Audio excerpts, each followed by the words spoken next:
Hello, and welcome to Outlier Method's short story sleep immersions. These are neuroscience-based sleep-invoking tales. We hope you enjoy. Let's begin. You are walking at night.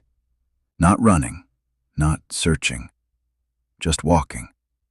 The ground beneath your feet feels familiar, even though you don't remember how you got here. The air is cool and still, the kind of stillness that makes every breath feel softer. Nothing pulls at you. Nothing asks for your attention. Ahead, the path narrows. The darkness opens into a village.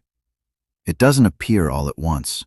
It reveals itself gradually, like your eyes adjusting in low light. Stone buildings line a quiet road. Lanterns glow with a warm, steady light. No flicker. No wind. No sound of movement. There are no people outside, and yet, you don't feel alone. You feel expected. As you walk deeper into the village, you notice that everything feels calm in a way that doesn't require effort. Nothing is trying to impress you. Nothing is trying to wake you up. The village feels like it exists for one purpose only: rest. One building stands out. Its light is softer than the others. Warmer. Not brighter, just calmer. You don't question why you're drawn to it. You simply turn toward it, as if you've already agreed. The door opens easily. Inside, the room is simple. A wooden table, 2 chairs, a single candle between them. The flame is steady, unmoving, as if the air itself has decided to stay still. Someone is already seated at the table. He looks up as you enter, calm and unhurried. There's something familiar about him, though you can't place it. His posture is relaxed, grounded, comfortable in the silence. He doesn't rush to speak. He gestures to the chair across from him. "Sit," he says. You sit down. The chair feels solid, supportive, like it was built for you. For a moment, neither of you speak. The silence feels different here. It doesn't feel empty. It feels full, but not crowded. Finally, he looks at you and smiles slightly. "You've been tired for a long time," he says. Not accusing, not concerned, just observant. He tells you that there was a time when he couldn't sleep either. Nights where the body was exhausted, but the mind refused to let go. Thoughts looping, planning, reviewing, replaying. "I used to think something was wrong with me," he says, "like sleep was something I had to earn." He pauses, letting the candlelight stretch across the table. "I tried everything," he continues. "Techniques, tricks, discipline, control. None of it worked. The harder I tried to sleep," he says, "the more awake I became." You notice that as he speaks, your breathing has slowed. Not because you tried to change it. It just did. He leans back slightly. "Most people think sleep is about shutting the mind off," he says. "But the mind doesn't shut off when you command it. It shuts off when it's no longer needed." He tells you that for a long time his mind stayed awake because it believed it was still responsible. Responsible for keeping things together. Responsible for tomorrow. Responsible for protecting the future. It didn't trust rest, he says, because it didn't trust that things would be okay without it. The candle flickers once, then steadies again. "This village," he says quietly, "exists for moments like this." You look around the room again. Everything feels slower now, softer. "Here," he says, "nothing is required of you." He meets your eyes, and when nothing is required, the mind eventually loosens its grip. The room grows quieter.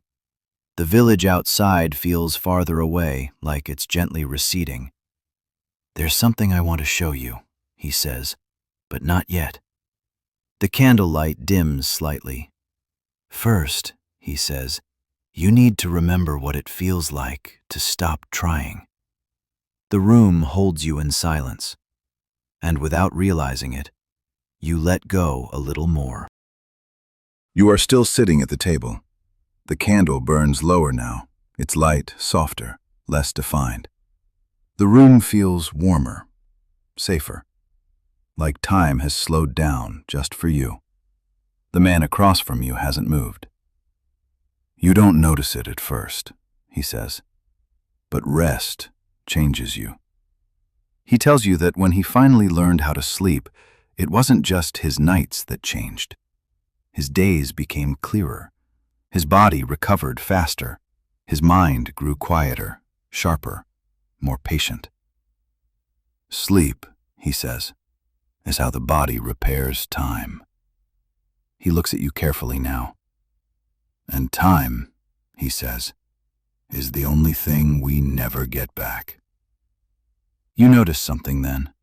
The longer you look at him, the more familiar he feels. Not like a stranger, not like a teacher, like someone you've known your whole life. You spend years borrowing energy from tomorrow, he says, pushing through, staying sharp, staying ready. But the cost comes due. The candle flickers again, and in that moment, you see it. His face. Not older, not younger, just you. Not exactly as you are now, not exactly as you remember, but unmistakably you. He sees the recognition in your eyes and smiles gently. I'm not here to scare you, he says. I'm here because I learned something you're still learning. You don't feel alarmed. You feel calm, curious.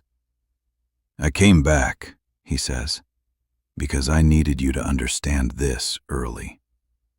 He tells you that learning to sleep wasn't about adding more techniques. It was about removing pressure, removing the belief that rest had to be deserved.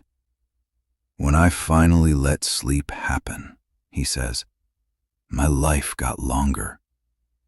Not just in years, in quality, in presence, in moments that didn't rush past. Sleep is where longevity begins, he says. Not discipline, not hustle, not willpower. He leans forward slightly. It's where the body remembers how to last. You feel your body sink deeper into the chair, heavy, supported, safe. You don't need to fix anything tonight, he says. You don't need to optimize.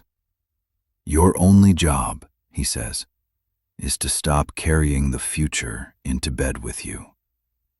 The candlelight softens further, barely illuminating the room now. When the mind realizes it's no longer needed, he says, it rests. And when it rests, he continues, the body heals. The village outside fades completely. There is only the room now, the table, the candle, and the calm certainty in his voice. I'll be here, he says, every time you remember to let go. His voice grows quieter. You don't have to try to sleep, he says. You only have to stop trying not to. The candle finally dims to a soft glow. There's nothing left to understand, nothing left to remember, nothing left to carry.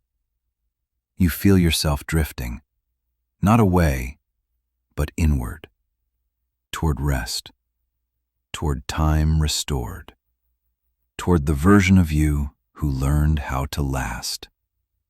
And tonight, that's enough.